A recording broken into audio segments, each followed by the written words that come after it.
Hello పిల్లలు, welcome to KK vlog bed time stories. అందరికీ నమస్కారం.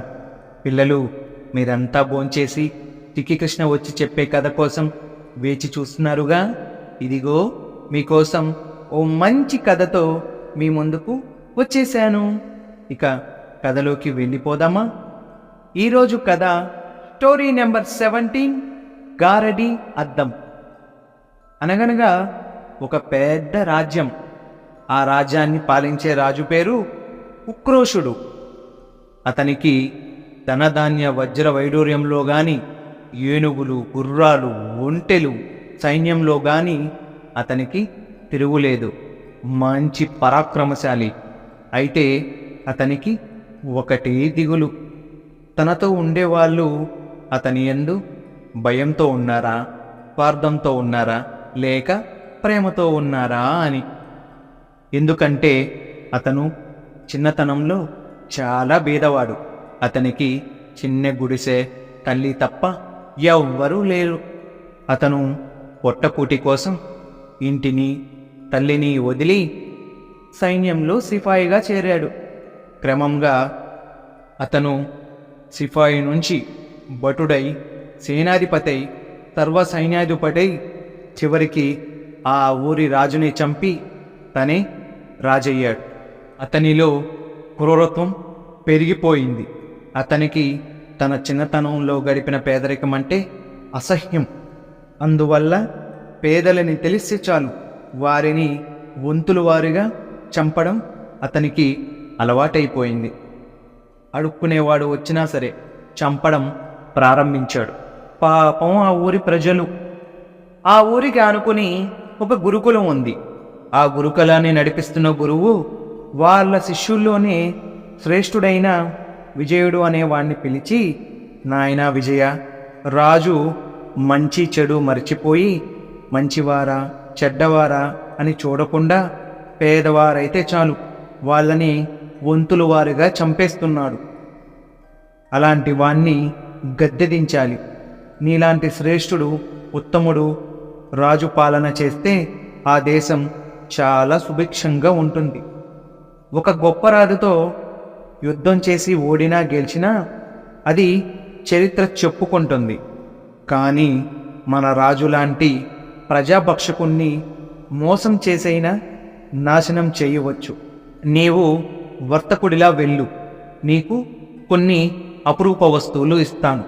వాటిని ఉపయోగించి నీ తెలివితో వాణ్ణి గద్దెదించు అని 3 అపురూప వస్తువులు ఇచ్చి విజయుణ్ణి ఆ రాజ్యానికి పంపించాడు ఆ గురువు.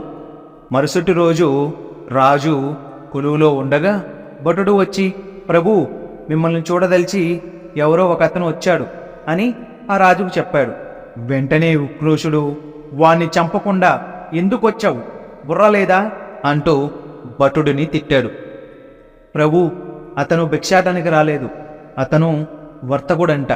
మిమ్మల్ని కలిసి మీకేదో అపురూపమైన వస్తువులు ఇవ్వాలంటున్నాడు అని ఆ భటుడు ఉక్రోషుడితో చెప్పాడు. అయితే నీ వెళ్ళి ఆ వ్యాపారస్తుని ప్రవేశపెట్టు అని భటుడుకు చెప్పాడు ఉక్రోషుడు. భటుడు వ్యాపారస్తుని రాజ్యసభలోకి పంపించాడు. అప్పుడు విజయుడు, ప్రభు, నేను వ్యాపారస్తుని చిత్ర విచిత్రమైన వస్తువులు కొని మీలాంటి రాజులకు అమ్మి కానుకలు పొందుతుంటాను అని వర్తకుడి రూపంలో ఉన్న విజయుడు ఆ ఉక్రోషుడితో చెప్పాడు. అయితే వెంటనే నీ వస్తువులు బయటికి తీసి చూపించు అన్నాడు ఉక్రోషుడు. చిత్తం ప్రభు, కాకపోతే ఒక చిన్న మాట, ఇంతమందిలో చూపిస్తే వాటి విలువ పోతుంది అన్నాడు విజయుడు. వెంటనే ఉక్రోషుడు, రాజదర్బార్లో ఉన్న మీరందరూ బయటికి వెళ్ళిపోండి అని ఆజ్ఞాపించాడు. అందరూ వెళ్ళిపోగా విజయుడు తన సంచిలోంచి మొదటి వస్తువును బయటికి తీశాడు. అది తీసి, ప్రభు, ఇది ఒక చిన్న మాత్ర. ఇది గాని నీవు వేసుకున్నావంటే నీవు మహాశక్తివంతుడు అయి ప్రపంచం మొత్తాన్ని నీ అదుపులో తీసుకొని నీవు అధిపతుడు అవుతావు అని ఉక్రోషుడితో చెప్పాడు. ఉక్రోషుడు బిగ్గరగా నవ్వి, నేను ఇప్పటికే అధిపతుణ్ణి అన్నాడు. అయితే ప్రభు, మీకోసం రెండో వస్తువు ఉంది అని ఒక పొట్లాన్ని బయటికి తీశాడు. ప్రభు, ఈ పొట్లంలో ఉన్న పొడిని గాని మీరు సేవిస్తే మీకు ప్రపంచంలో కల్లా మహా అందగత్తెలు, అప్సరసలు మీకు భారీగా వస్తారు అని విజయుడు చెప్పాడు. అందుకు రాజు,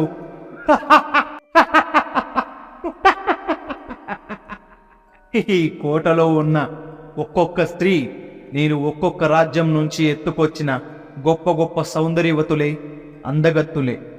ఇంకేమన్నా వస్తువు ఉంటే చూడు, లేదా నీకు శిరక్షేదనం తప్పదు అని ఉక్రోషుడు ఆ వ్యాపారస్తుడితో అన్నాడు.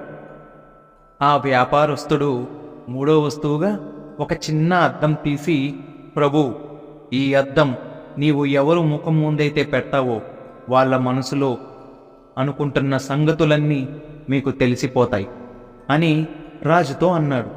వెంటనే ఆ రాజు ఆలోచించడం మొదలుపెట్టాడు. ఇలాంటి దానికోసమే కదా నేను దిగులు చెందుతుంది. ఈ వస్తువు నా దగ్గర ఉంటే ఎవరెవరు నా గురించి ఏమనుకుంటున్నారో నేను తెలుసుకోవచ్చు అనుకున్నాడు. వెంటనే రాజు, అది నిజమా? నమ్మడం ఎట్లా అన్నాడు. నమ్మడం సంగతి తర్వాత ప్రభు, ముందు ఈ అద్దం చూడాలిగా అని విజయుడు రాజుతో అన్నాడు. అయితే దాని ధర ఎంతో చెప్పు అన్నాడు ఉక్రోషుడు. ప్రభు, మీరు కోపగించుకోకుంటే దాని ధర ఎంతో చెప్తాను అన్నాడు విజయుడు. కోపమెందుకు, నీవు ధర ఎంతో చెప్పు, ఎంతైనా ఇస్తాను అన్నాడు ఉక్రోషుడు. అయితే దీని ధర మీ రాజ్యం యావత్తు ప్రభు అన్నాడు ఆ వ్యాపారస్తుడు. కొంచెం రాజు ఆలోచించి, ముందు అద్దం చేరెక్కించుకుందాం, తర్వాత నా వీరత్వంతో వీణ్ణి చంపి రాజ్యాన్ని మళ్ళీ నేను సొంతం చేసుకోవచ్చు అని సింహాసనం దిగి ఆ వర్తకుడు దగ్గరికి వస్తుండగా, అప్పుడు ఆ వర్తకుడు, ప్రభు, మీరు ఈ అద్దాన్ని ఉపయోగించాలంటే ఇలా కాదు, మీరు ఒక పేద భిక్షాటన చేసేవాడిలాగా మీ దుస్తులు వేసుకోవాలి. అప్పుడే ఎదుటి వాళ్ళు మీ గురించి ఏమనుకుంటున్నారో మీకు తెలుస్తుంది అని బదులిచ్చాడు. రాజు వెంటనే తన గదిలోకి వెళ్ళి ఒక భిక్షాటన చేసేవాడు ఎలా అయితే ఉంటాడో అలా తన రూపాన్ని మార్చుకొని వస్తున్నాడు. అది చూసిన భటులు, మంత్రులు, సేనాధిపతులు ఆశ్చర్యపోతున్నారు. రాజు ఏంటి ఇలాంటి దుస్తులు వేసుకున్నాడని అనుకుంటూ ఉండగా వర్తకుడు దగ్గరికి వచ్చి ఆ అద్దాన్ని తీసుకొని మొదట తన భార్య గదిలోకి వెళ్ళి తన భార్య ముందు ఆ అద్దాన్ని పెట్టాడు. వెంటనే తన భార్య మనసులో అతన్ని చూసి పైకి నవ్వుతుంది కానీ మనసులో, ఈ యదవ ఎప్పుడు సస్తాడో ఏంటో, వీడు పోతే గానీ నేను బాగుపడను, నా ప్రియుణ్ణి ఎప్పుడు కలుసుకుంటానో అని మనసులో అనుకుంటుంది. తన రెండో భార్య దగ్గరికి వెళ్ళాడు. తను కూడా, ఈ వెధవ చావు కోసం నేను ఎదురు చూస్తున్నాను, ఎవడైనా వచ్చి వీడిని చంపితే బాగుండు, లేదా నేనే ఏ అర్ధరాత్రిలో వీడికి విషమిచ్చి చంపేస్తాను అనుకుంటుంది. అలా భార్యలందరూ మనసులో తనని చంపే ఉద్దేశంతోనే ఉన్నారు, లేదా తన వదిలి వాళ్ళ ప్రియులు దగ్గరికి వెళ్ళే ఆలోచనలో ఉన్నారు. రాజుకి అది విన్నాక చాలా బాధ అనిపించింది. తరువాత తన కొడుకులు, కూతుర్ల దగ్గరికి వెళ్ళారు. వాళ్ళు కూడా వీడు చస్తే రాజ్యాన్ని ఎప్పుడు వాళ్ళ సొంతం చేసుకుందామా అని మనసులో అనుకుంటున్నారు. వాళ్ళ మనసులో అనుకుంటున్న మాటలు విన్నాక ఉక్రోషుడికి ఎంతో బాధ కలిగింది. సగం చచ్చినంత పని అయింది. ఎంతో ప్రేమగా, సమానంగా తన పిల్లల్ని, భార్యలను చూసుకుంటుంటే వాళ్ళు నా గురించి ఇంత దారుణంగా ఆలోచిస్తున్నారా అని ఎంతో బాధపడి కుమ్ములిపోయి అలా కూర్చున్నాడు, కూలబడ్డాడు. వెంటనే మంత్రి అక్కడికి రాగా, మంత్రి అన్నా తనతో విశ్వాసంగా ఉన్నాడా అని భావించి తన ముందు అద్దం పెట్టగా, మునపటి రాజుని హతమార్చిన దగ్గర నుంచి ఆ మంత్రి తనతోనే ఉన్నాడుగా, విశ్వాసంతో ఉన్నాడు అనుకున్నాడు పురుషుడు. కానీ మంత్రి తన వెనక ఎన్నో కుట్రలు చేస్తున్న సంగతి బయటపడింది. అది చూశాక రాజుకి తన మీద తనకే అసహ్యం వచ్చింది. కాసేపటికి సేనాధిపతి వచ్చాడు. అతని ముఖం వైపు చూడగా, ఇతను ఎప్పుడు నిద్రలో ఉంటే తనను వచ్చి హతమార్చి ఆ సింహాసనాన్ని సొంతం చేసుకుందామన్న ఆలోచనలు, ఆ క్రూరత్వంతో నిండిన బుద్ధి ఆ రాజుకి ఆ సేనాధిపతి రూపంలో కూడా కనిపించింది. తను అది చూశాక ఇదేనా నా జీవితం అని చాలా కుమిలిపోయాడు. వెంటనే ఆ అద్దాన్ని ఆ వచ్చిన వ్యాపారస్తుడి పైన పెట్టాడు. ఆ వ్యాపారస్తుడు ఆ రాజును చూసి జాలి పడుతున్నాడు. ఆ రాజ్యాన్ని ఎంతో అపురూపంగా చూసుకోవాలనే ఆదర్శమైన కోరిక, అక్కడున్న ప్రజల్ని ప్రేమగా చూసుకోవాలనే భావన ఆ వ్యాపారస్తుడి రూపంలో తనకు కనిపించింది. వెంటనే ఉక్రోషుడు మంత్రిని పిలిపించి, ఇదిగో ఇప్పటి నుంచి ఇతడే మీ రాజు, ఇతనికే నా రాజ్యాన్ని అప్పచెప్తున్నాను, నేను దేశ పర్యటన మీద వెళ్తున్నాను అని ఆ వ్యాపారస్తుడికి ఆ రాజ్యాన్ని అప్పచెప్పి ఎంతో వేదనతో, బాధతో, మనస్తాపంతో ఆ కోటని వదిలి రాజ్యంలోని వీధులు వెంటపడ్డాడు ఉక్రోషుడు. భిక్షుడి వేషంలో ఉన్న ఉక్రోషుడు రాజని తెలియక అక్కడ ప్రజలు, బాబు నీవెవరో కొత్తగా ఈ ఊరికి వచ్చినట్టున్నావు, ఇక్కడ ప్రభువు గురించి నీకు తెలుసు, పేదవాడైనా భిక్షుడుగా ఉన్నవాడినైనా సరే రాజు చంపించేస్తాడు, నీవు ఈ ఊరు వదిలి ఎంత త్వరగా వెళ్ళిపోతే నీకంచెం మంచిది అని ఒక్కొక్కరు ఒక పండో దర్పము కాయో ఇచ్చి చెప్తున్నారు.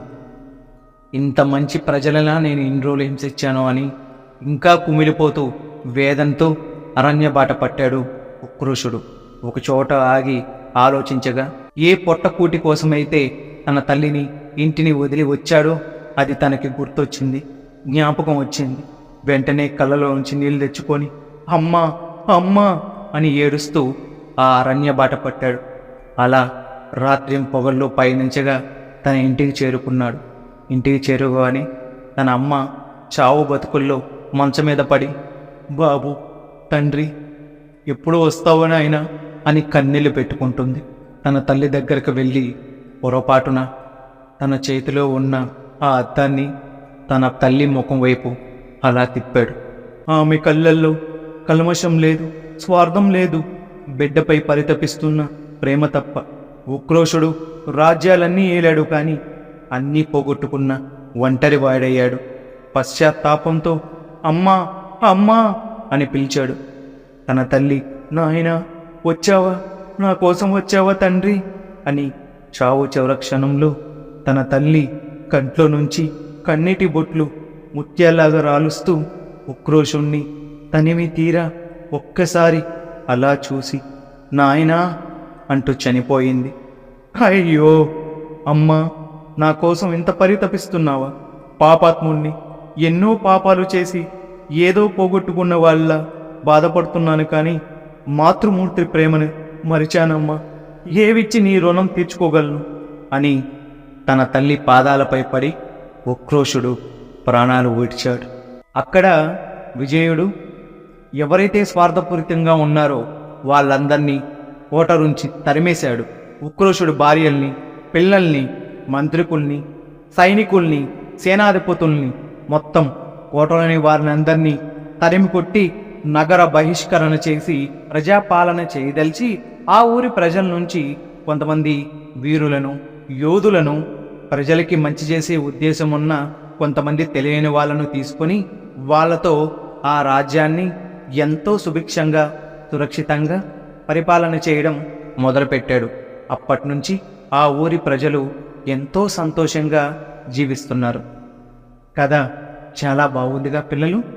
ఈ కథ వింటున్న వాళ్ళందరూ ప్లీజ్ మన ఛానల్ని కొంచెం సబ్స్క్రైబ్ చేసుకోండి, మీ బెల్ ఐకాన్ ఆన్లో పెట్టుకోండి, లైక్ చేయండి, అందరికీ షేర్ చేయండి. మనం చెప్పుకునే కథలు అందరి పిల్లల దగ్గరికి వెళ్ళి వాళ్ళు నిద్రించేటప్పుడు హాయిగా మన కథలు వింటూ నిద్రపోతారు. చూసే వాళ్ళందరూ లైక్ చేయటం లేదు, ప్లీజ్ లైక్ చేయండి ఫ్రెండ్స్. మీరు ఇచ్చే లైక్ నాకెంతో సపోర్టివ్గా ఉండి ఇంకా ఇలాంటి కథలు మీ ముందుకు తీసుకురావడానికి నాకు తోడ్పడుతుంది. ఈ రోజుకి ఇంతే. అందరికీ టాటా.